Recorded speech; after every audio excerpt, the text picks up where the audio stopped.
On paper, Ford Focus LZ hits the mark perfectly, and the same goes when we tested it. 132 kilowatts of power, active torque transfer, great infotainment system, top-notch tyres, and a nice little grunt to it leaves the Focus impressing even the dullest of drivers. With a heavily saturated hatchback market, it leaves people wondering, so why the Focus? Well, I'll tell you why.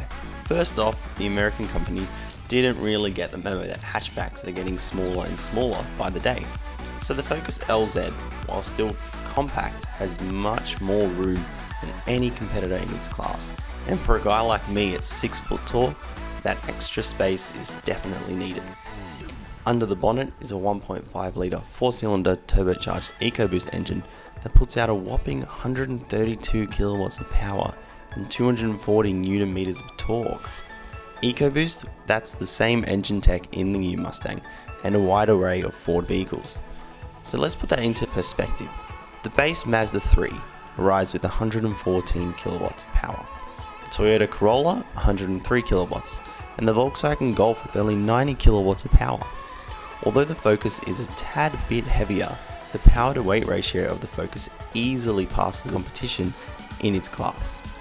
The punch in the Focus LZ is unexpected. It's almost on par with hot hatch territory. I mean, the Polo GTI has 141 kilowatts of power, and the Veloster SR Turbo has 150.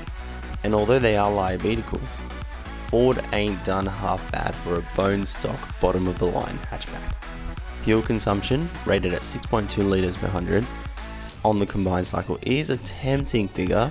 While most manufacturers make these absurd claims, Ford wasn't actually too far off, with real world figures of combined highway and urban driving coming back at around 7.1 litres per 100, which isn't too bad. Those Michelin tyres also provide the Focus pretty neat grip for its price tag. With the active torque transfer system operating, understeer is minimised as much as possible. This system basically moves more power to the outside wheel when it senses a bit of understeer to help give you a bit of a push back in. Works quite well for what it's worth, but incomparable to the LSDs on other hot hatches.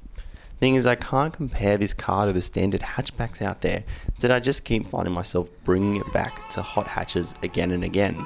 It even has independent front and rear suspension.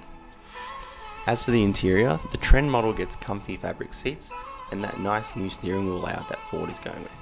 Stock on all models from June 2016 is Sync 3, which means capacitated touchscreen with Apple CarPlay and Android Auto. Pre-2016 models come with Sync 2, which isn't half bad, but Sync 3 will always prevail. The ride itself is one that glides over bumps and potholes with ease. Those thick profile tyres take the hit really well, and unlike hot hatches with 17, 18 and even 19 inch rims, the 16s on the Focus trend still look trendy, but provide much more cushion than anything else. Oh, and chuck it into sport mode, and that tiny up-down gear shift buttons on the gear stick will come into play as you can freely change gears until your heart's content, or until the engine has had enough. Ford has also axed the previous dual clutch transmission that has had an unbelievable amount of issues and gone back to a conventional 6-speed gearbox, which works perfectly with no hassles. Alternatively, the Sport and Titanium trims, while still offering the same performance and fuel consumption figures and everything underneath, gain those extra little luxury features, but will set you back at least another $3 to $5 grand. For a car that can now be bought as a dealer demo for around the $20,000 mark, almost brand new pretty much, you can't really go wrong with it. Cap price servicing and Ford's free loan car arrangement tempt buyers even more. Forget Mazda, forget Toyota, and forget Volkswagen. If you're after a little hatch that doesn't whinge and has that extra grunt that the others don't, then go the Focus. It's a no-brainer really, plus you won't be as basic driving a standard Mazda 3 and Volkswagen Golf. Thanks for watching. Like, comment and subscribe, and stay tuned for more videos.